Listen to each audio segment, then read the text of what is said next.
ఎక్కడ చనిపోతామో అన్నటువంటి ఆలోచన కలిగి మేము దూరం అయిపోయాం. ఇప్పుడు తిరిగి నేను అన్న దగ్గరికి వెళ్తున్నాను, నా అన్న పరిస్థితి ఎలా ఉందో అని దూతలను పంపిస్తే ఆ దూతలు వచ్చి ఏమని వర్తమానం చెప్పారంటే, అయ్యా మీ అన్న యేసేపు నీ దగ్గరికి వస్తా ఉన్నాడు, వస్తూ 400 మందితో నిన్ను ఎదుర్కొనడానికి వస్తున్నాడు. ఆమేన్. దగ్గరికి చెప్పాలి, ఎంతమందితో? 400 మందితో వస్తున్నాడని ఎప్పుడైతే ఆ మాట విన్నాడో వెంటనే భయపడ్డాడు. అయ్యో మా అన్న 400 మందితో వస్తున్నాడు, మా అన్న కసాయి వాడు, క్రూర మృగములను ఎదుర్కొన్న వ్యక్తి, అలాంటి వ్యక్తి నా మీదకి వస్తే నా పరిస్థితి ఏంటి? అమ్మా జాగ్రత్త చూడాలి, నాకెళ్ళి నా పరిస్థితి ఏంటి? ఒక్క కాదు ఇద్దరు కాదు, 400 మందితో వస్తున్నటువంటి మా అన్నని ఎలా ఎదుర్కోవాలి అని మిక్కిలి భయపడ్డాడు. ఏం చేశాడమ్మా చెప్పండి? భయపడ్డాడు, మిక్కిలి భయపడ్డాడు. దేవునికి స్తోత్రం కలుగుగాక. ఆమేన్. మనకి ఏదైనా సమస్య వచ్చిందంటే భయపడతాం. సమస్య వచ్చిందంటే భయపడి ఏం చేస్తామంటే ఆ రోజు మనం ఏం చేస్తాం? బాధపడతాం, ప్రార్థన చేయం, మనసు మీద పండుకొని ఎందుకు ఇలా వచ్చింది, నేను ఏం జ్ఞానం చేశాను, ఏ తప్పు చేశాను, ఎందుకు నాకు ఇలా వస్తుందని దిగులు పడి ప్రార్థన చేయకుండా ఏదో ఒక స్థితికి మనం వెళ్ళిపోతాం. యాకోబు అలా చేయలేదు. ఒకసారి ఆ మాట మేము చదవండి దేవుని బిడ్డారా. దేవునికి స్తోత్రం కలుగు.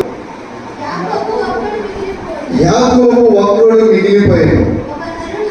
ఒక నరుడు తెల్లవారు వరకు అతనితో పెరుగులాడుచుంటాడు.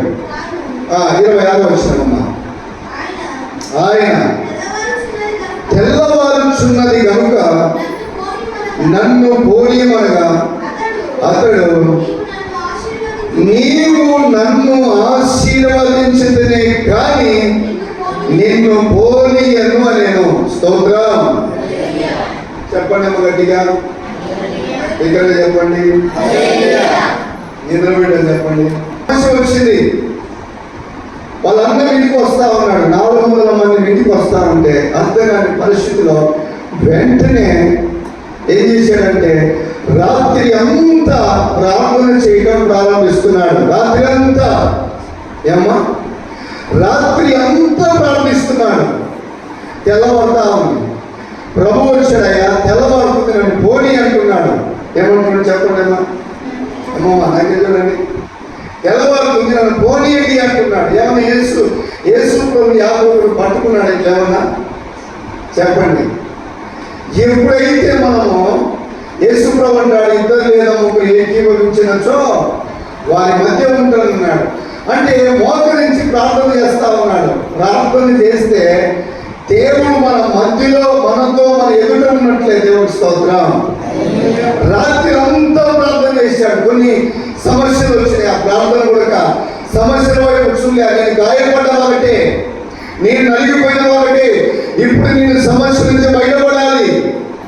నా జీవితంలో నెమ్మది లేదు, పోరాటాల వెంట పోరాటాలు, ప్రతికూలమైన పరిస్థితుల వెంట ముందుకు సాగుతున్నా.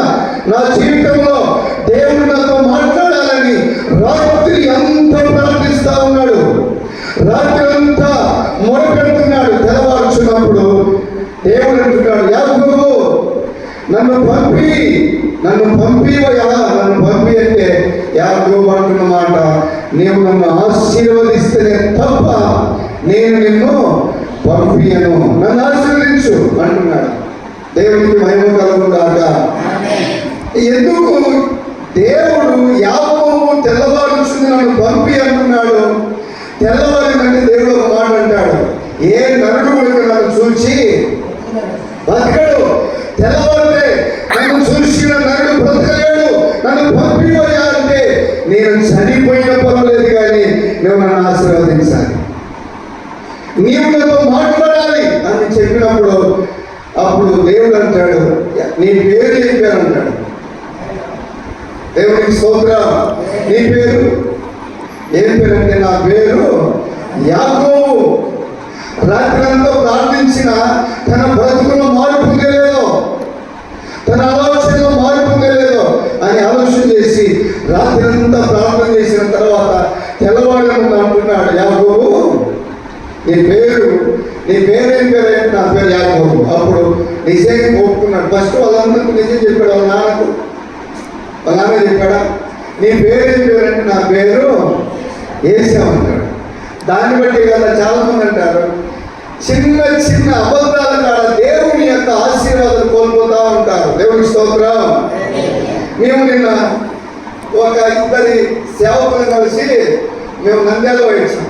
ఇంకో సేవకుడు మేము అక్కడ అంటే, అన్నా మీరు నంద్యాల వచ్చారంటే మేము పోలేదు నా పక్కన సేవకుడు. అది అబద్ధము, చిన్నది కావచ్చు పెద్దది కావచ్చు, అది అబద్ధమే. దేవుని స్తోత్రం కాక దేవుడి విశ్వాసీ ఒప్పుకోడు, సేవకుడైనా ఒప్పుకోడు.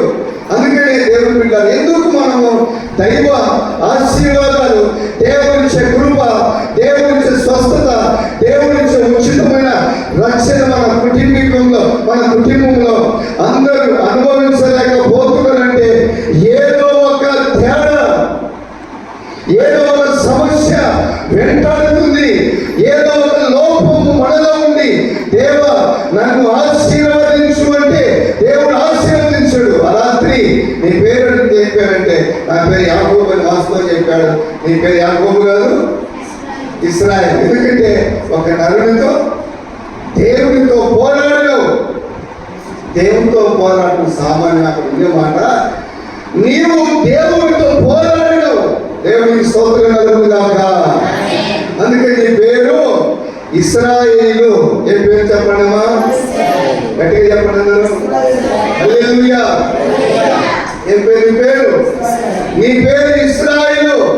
దేవునితో పోరాడినావు, ఒక మనిషితో పోరాడినావు.